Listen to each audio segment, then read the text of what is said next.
이 시간 오늘 우리에게 주신 하나님의 말씀은 창세기 33장 1절에서 20절까지 말씀입니다. 창세기 33장 1절에서 20절까지 말씀을 우리 한 절씩 교독하시는데 제가 먼저 읽고 여러분 한 절 읽고 마지막 20절 같이 읽도록 하겠습니다.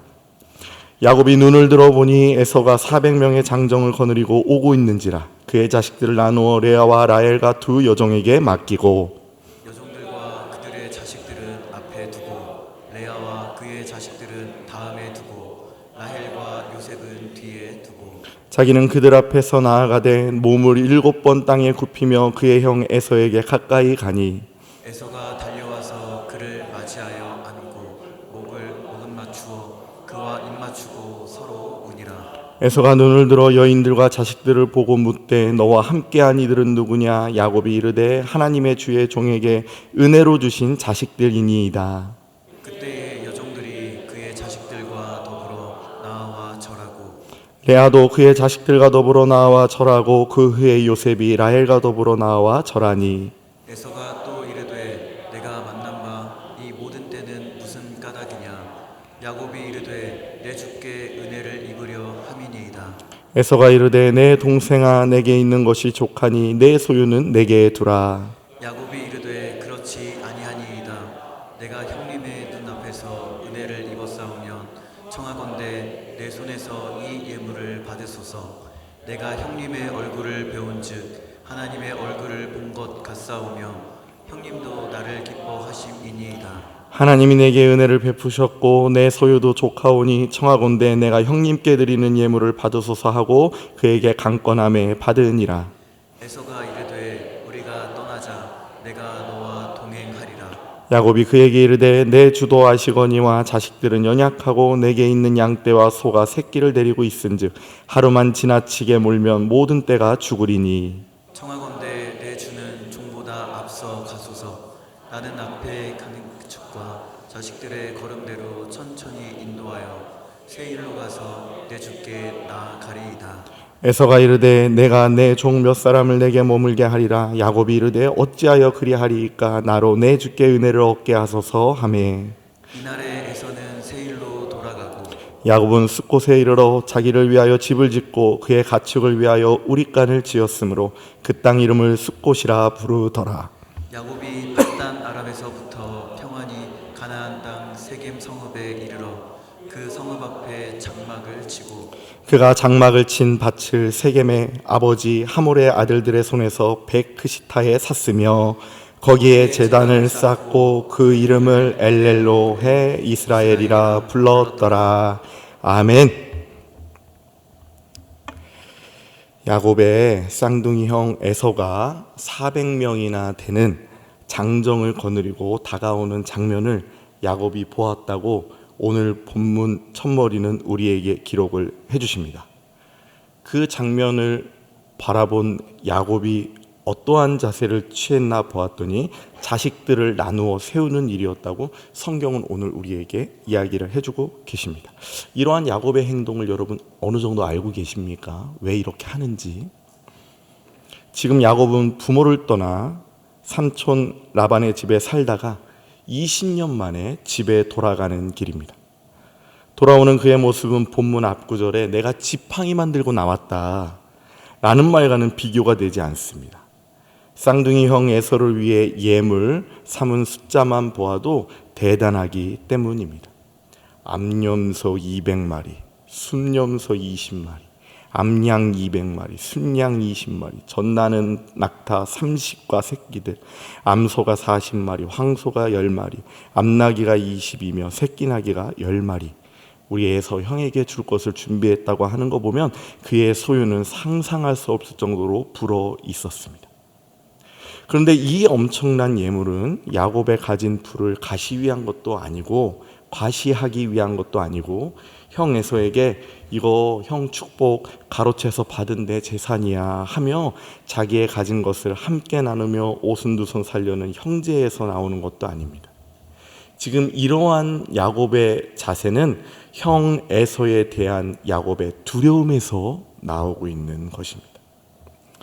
아마 오늘 예배를 드리고 있는 대부분의 성도님들은 야곱과 에서의 이야기를 다 알고 계시니까 지금 이 전개를 이해할 수 있겠지만, 만약 전후 맥락을 모르고 보면 400명의 장정과 오고 있는 에서의 세력이 크다는 것 외에는 아무 특이한 점도 발견할 수 없을 것입니다. 하지만 야곱은 그 모습을 보고 두려워하는 장면을 오늘 본문 첫머리에서 우리에게 보여주고 있습니다. 왜 두려워하는 것일까요? 지금 다가오고 있는 형이 바로 야곱, 그의 20년 생활의 요인이기 때문이죠. 그가 오늘 나온 20년 삼촌집 살이는 그의 형 앞을 도망친 삶이었습니다. 쌍둥이 동생이지만 죽이려고 벼르고 아버지 죽기만을 고대하는 형이 무서워 달아났던 것이 바로 그의 지난 20년의 세월이었습니다. 그 형이 다가옵니다. 혼자가 아니라 400명을 데리고 다가옵니다. 그가 왜 오는지 알 수가 없습니다. 동생을 향해 오는데 왜 400명을 데리고 오는지 야곱도 모르고 성경도 우리에게 가르쳐 주시지 않습니다. 단지 과거를 깨끗하게 청산하지 않은 야곱은 최악을 생각하지 않을 수 없었겠죠. 자기의 가족을 죽일 것을 상상하며 두 때로 나누어서 최악의 경우 한쪽만이라도 보존할 것을 계획합니다.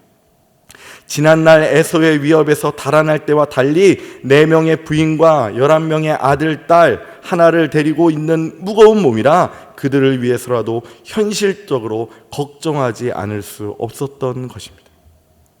그리고 그 두려움과 걱정은 우리가 읽고 있는 창세기 33장 바로 전 32장의 거의 모든 부분을 채우고 있다는 것도 우리는 잘 알고 있습니다. 여러분 잘 아시죠? 32장이 어떤 내용인지. 하나님 앞에 기도를 하고 에서에게 전할 예물을 선택하고 어떻게든 한 사람이라도 살릴 궁리와 생각을 합니다. 그리고 우리가 잘 알듯 약복강 나루에서 어떤 사람과 씨름을 하고 환도뼈가 부러지고 기어이 축복을 받고 이름도 이스라엘이라 변경이 됩니다. 어쩌면 오늘 우리가 그렇게 길게 얘기했던 33장의 내용보다 여기 씨름하고 있고 기도하고 있고 환도뼈가 부러지는 32장의 설교 본문이 더 잘 사용되어지고 여러분이 듣고 있는 말씀인지도 모르겠습니다. 왜냐하면 32장이 33장보다 더 박진감 있고 흥미진진하고 일명 재미가 있기 때문입니다. 그런데 오늘 우리가 보고 있는 본문 33장에 나오는 형 에서와의 만남에는 하등의 특이한 점이 발견되지가 않습니다. 그냥 그렇게 20년 만에 형제가, 그것도 쌍둥이 형제가 만나는 모습입니다. 형 앞에 겸손히 절할 때 형은 바로 뛰어옵니다. 예물을 주니 안 받겠다고 겸양을 합니다. 그리고 두려움의 대상이었던 데리고 나온 장정 400인으로 데려 야곱을 호위해 주겠다고, 곁을 지켜주겠다고 이야기를 합니다. 내용은 눈물 날 지경의 형제를 우리에게 보여주고 있습니다. 그러니까 위험 있게 나오던 장정 400명도 무서운 400명이 아니라 친절한 400명이 되는 것입니다. 야곱이 먼 길을 안전하게 이동하기 위한 형 에서의 배려였던 것입니다. 여러분 아시는지 모르겠어요. 의좋은 형제 이야기. 충남 예산에 가면 있습니다. 의좋은 형제 이야기 여러분 아십니까? 형과 동생이 밤새 나르는 거예요. 쌀을 우리 형 갖다 주려고, 우리 동생 갖다 주려고 밤새 나르고 다음날 봤더니 곳간이 그대로인 거죠. 서로 나르니까. 그 의좋은 형제 이야기를 마치 보는 것 같습니다. 야곱이 무엇 때문에 걱정을 했는가 의심이 됩니다. 20년 전 형 앞을 도망갔을 필요는 있었는지, 아니면 20년 전 잘못을 형에서는 벌써 잊고 있었는데 그렇게 혼자 애를 태운 것은 아닌지 여겨집니다. 눈앞에 보여 두려워 떨던 400인은 그를 오히려 호위해 주려는 온정으로 등장을 하고, 앞서 뛰어나오듯이 나오고 있는 에서는 사냥을 하는 장수가 아니라 사랑하는 동생을 만나기 위한 급한 발걸음이었다는 것을 우리는 여기서 발견하게 됩니다. 도대체 문제가 무엇이었는지 모르겠습니다. 문제가 있기는 했었는지 고개를 갸웃거리셔도 됩니다. 심지어 제가 실제로 해봤어요. 31장, 32장, 33장에서 32장을 쏙 빼놓고 31장 다음에 33장 읽었더니 전혀 문제가 없어요. 그 내용에 그냥 도려내도 돼요. 여러분도 나중에 시간 되면 해보세요. 아주 당연해 보입니다. 이야기가 부드러워집니다. 그냥 야곱의 판단 미스가 있었던 것으로 여겨집니다. 그렇다면 오늘 성경을 보고 있는 여러분의 생각은 어떠하신지? 그렇게까지 할 필요가 있었나 싶을 정도로 일이 너무 잘 풀리고 있어요. 어느 날 제 친구가 한밤중에 울며 전화가 왔어요. 아내가 딸을 임신했는데 초음파 사진을 찍어보니까 팔과 다리가 이렇게 짧은 외소증으로 아이가 나왔대요. 막 울면서 전화해요. 같이 기도했어요. 오래 기도했어요. 울면서 전화상으로 기도를 했습니다. 하나님의 도움을 간구했습니다. 그리고서 시간이 한참 지났습니다. 친구가 궁금해서 전화를 했죠. 뱃속 아기는 건강하냐 물었더니 아주 건강하다고 합니다. 그래서 이전에 있던 그 어려움은 잘 해결됐어? 잘 견디고 있어? 이렇게 물어봤더니 멋쩍게 웃으면서 이야기를 하는 거죠. 그 의사 선생님이 잘못 봤대. 밤새 울었는데. 그래서 제가 이야기했습니다.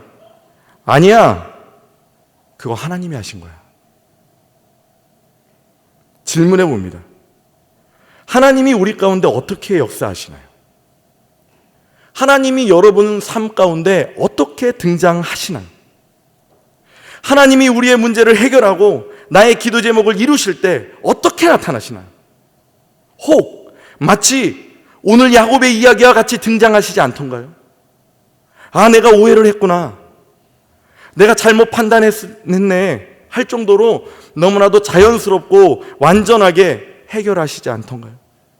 마치 지난날 나의 눈물과 기도가 생각나지 않을 정도로, 혹은 내가 그렇게까지 울 필요가 있었나 싶을 정도로 하나님은 너무나도 완전하고 자연스럽게 역사하시지 않던가요?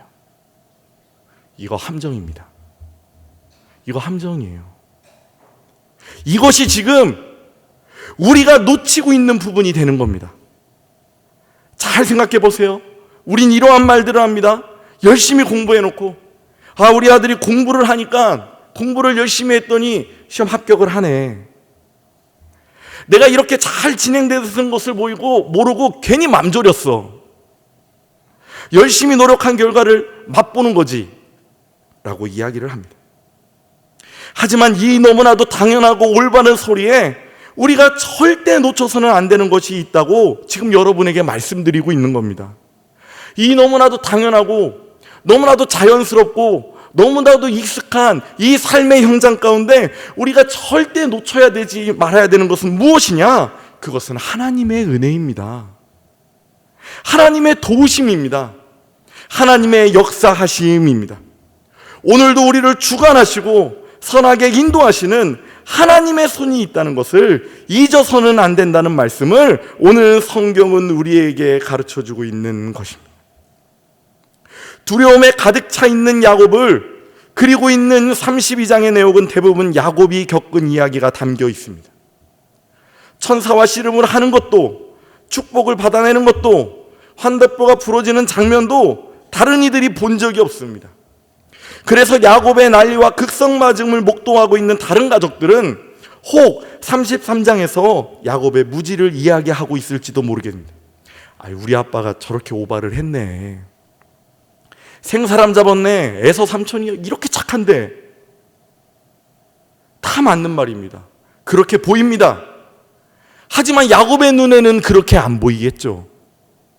그는 제단을 쌓고 그 이름을 엘렐로헤 이스라엘이라고 부릅니다. 무슨 말입니까? 이스라엘의 하나님, 즉 나의 하나님이라는 말이 됩니다. 무슨 말입니까? 하나님이 하셨어. 하나님이 내 삶을 인도하고 계셔. 하나님이 인도하시는 대로 성실히 살아나겠어 하는 고백이 되는 겁니다. 이전에는 남을 속이며 살았던 야곱인데 이제는 하나님이 축복하신 이스라엘로 하나님의 백성으로 살아내겠다는 고백이 되고 있는 것입니다. 다른 사람은 몰라도 야곱은 알고 있습니다. 이 모든 것을 하나님이 하셨다는 것을 말입니다. 그리고 여기에 우리가 하나님을 붙잡고 기도해야 되는 이유가 있는 거죠. 하나님을 고민하고 하나님과 씨름해야 될 이유가 여기 있는 겁니다. 그렇게 하나님 앞에 서보지 못한 자들은 오늘 우리가 서 있는 이 시간, 내 삶이, 우리 가정이 내가 잘해서, 내가 선택을 잘해서 방향을 잘 잡아서 어쩌면 내가 오해한 것으로 여길 가능성이 아주 높다는 이야기가 되는 것입니다. 하나님 붙잡지 않으면요, 오늘도 내 삶 가운데 역사하고 있는 하나님의 그 놀라운 역사를 바라보지 못한다는 말씀을 드리고 있는 것입니다. 하나님과 씨름해보지 않으면, 하나님 앞에 서보지 않으면 오늘 내 삶 가운데 일어나는 이 수많은 일들이 당연하고 익숙하고 우연치 않은 일들로 여기게 된다는 이야기가 되는 것입니다. 마치 가나안의 혼인잔치에서 포도주를 받아먹는 그 사람들은 이 좋은 포도주가 어디서 난 것이고 어떻게 축제의 마지막까지 존재하고 있는지 도무지 알지 못하는 것처럼, 그저 그 포도주의 황홀함을 느낄 뿐인 것처럼 그렇게 살아갈 수 있다는 거죠. 하지만 그 포도주를 길어 낳은 하인들은 알고 있죠. 물통 어기까지 채워 넣어 주님이 변하게 하신 물의 포도주라는 것을 말입니다. 사랑하는 여러분, 하나님이 오늘도 우리를 주관하고 계시다는 것을 절대로 망각하지 않으시는 여러분이 되시길 주님의 이름으로 축복합니다. 하나님이 지금 이 시간에도 우리의 모든 부분을 주관하시고 인도하신다는 이 귀한 사실을 반드시 기억하시며 하나님을 붙잡고 사시는 여러분이 되시기를 주님의 이름으로 축복합니다. 신앙이란 무엇인가요?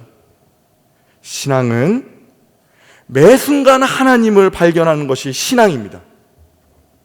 그러면 그러한 의미에서 신앙의 가장 큰 적은 무엇일까요? 우리가 신앙할 때 하나님을 발견해야 되는 그 순간에 우리 신앙의 가장 큰 적은 무엇일까요?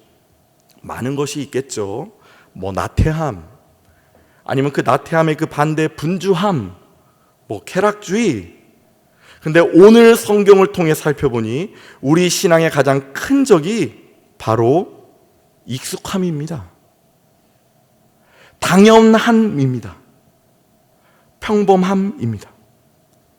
너무 익숙하고 당연하고 너무나도 평범해서 하나님을 찾지 못하는 우리를 발견하게 됩니다. 한번 물어볼까요? 오늘 우리가 이 자리에 무사히 나와 하나님을 예배하고 있습니다. 감격이 되십니까? 감사합니다. 위험과 불길을 뛰어넘고 왔으면 감격이 됐겠죠. 그런데 자연스럽게 현관문을 나와 내가 타던 차를 타고 제 시간에 도착해 여기 딱 앉으면 그냥 예배 드리는 거죠. 오늘 내 남편, 내 아내, 내 자녀들 지질이 말도 안 듣고 우리 속을 뒤집어 놓지만 그래도 건강하게 오늘 하루를 잘 살았습니다. 여러분, 소망이 넘칩니까? 송민아 고마워. 다음 건 대답 안 해도 돼. 옆에 있는 우리 교우들 정말 이쁩니다. 맞습니까? 시원한 에어컨 정말 감사합니다. 진정으로 감사합니다. 맞습니까? 어쩌면 우리는 우리 주변의 익숙함, 평범함, 당연함에서는 아예 하나님 없음으로 인식을 하고 지내고 있는 것은 아닌지요.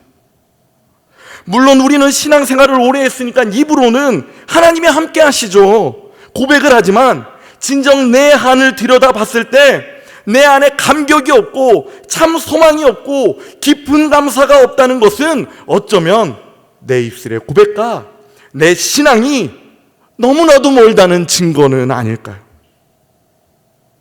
그래서 어떤 분들을 보니까 말끝마다 확률을 낮춰요. 여러분, 그런 분들 여러분 주위에 있습니까? 제 주위에 몇 분 계십니다. 확률을 낮춰요. 안 될 일인데 됐다고 이야기를 합니다. 딱 한 명 뽑는데 거기 들어갔다고 이야기를 해요. 남들은 겪지 못하는 일인데 자기에겐 일어났다고 말을 합니다. 그러니까 그분에게 신앙은 확률이죠. 확률이 낮을수록 신앙이 좋은 것이 됩니다. 재미있습니다. 그런데 너무 식상해요.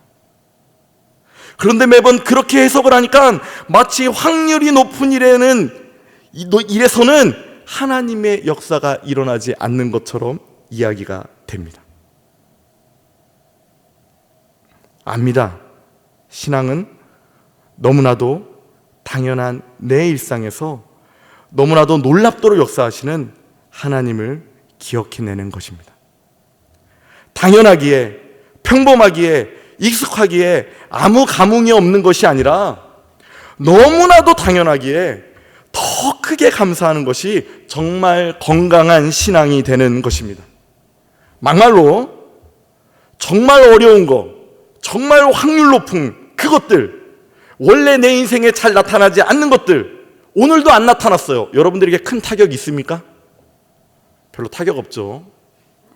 그런데 항상 내 주변에 있던 것들, 너무나도 당연하고 익숙한 그것이 하루아침에 이루어지지 않는다면 여러분 감당할 수 있겠어요? 우리는 결혼을 하면 모두가 아이를 낳는다고 생각했습니다. 하지만 결혼은 했는데 생겨야 되는 아이가 들어서지가 않아요. 아이가 나이를 먹으면 키가 자라야 하는데 어느 순간 성장이 멈춰버립니다. 다음날 눈을 떴는데 앞이 보이지가 않아요. 여러분 감당할 수 있겠습니까? 지금 제가 여러분에게 드리는 이 모든 이야기들은 다 실제로 존재했던 이야기들입니다. 우리는 어쩌면 익숙함이라는 눈가림에 하나님의 놀라움을 빼앗기며 놓치며 살아가고 있는데도 무엇이 우리 마음 가운데 평안으로 작용해서 이렇게 넉넉히 살아가고 있는지 모르겠습니다. 당연해서 감사하지 못하고 평범해서 감격하지 못하는 우리는 아닌가, 오늘 말씀을 통해 되비춰보게 됩니다. 사무엘상 30장에 보시면 다윗의 이야기가 나옵니다. 다윗과 그 부하들이 잠깐 자리를 비운 사이에 아말렉이 쳐들어와서 다윗의 성을 불태우고 그의 여자들과 자녀들을 모두 포로로 끌고 갔으며 모든 것을 훔쳐서 달아났다고 합니다. 그 충격이 얼마나 컸던지 다윗의 사람들이 다윗을 돌로 쳐 죽이자, 우리 리더도 아니야 라고 이야기를 했을 정도라고 합니다. 그런데 여러 우여곡절 끝에 다윗이 아말렉을 찾아서 칩니다. 그리고 그 모든 것을 되찾아옵니다. 사람들을 노래를 했다죠. 이것이 다윗의 전리품이요 노래를 했답니다. 전리품 맞나요? 이거 원래 다윗 거 아니에요? 다 빼앗기고 나니 매일 내 주위에 있었던 익숙한 것들 다 빼앗겨 보고 나니 매일 마주했던 그 사람들, 당연한 그것들이 내 삶에서 하나님이 주신 선물이고 전쟁에서 승리해야 얻을 수 있는 전리품이라는 것을 고백하게 되는 것이죠.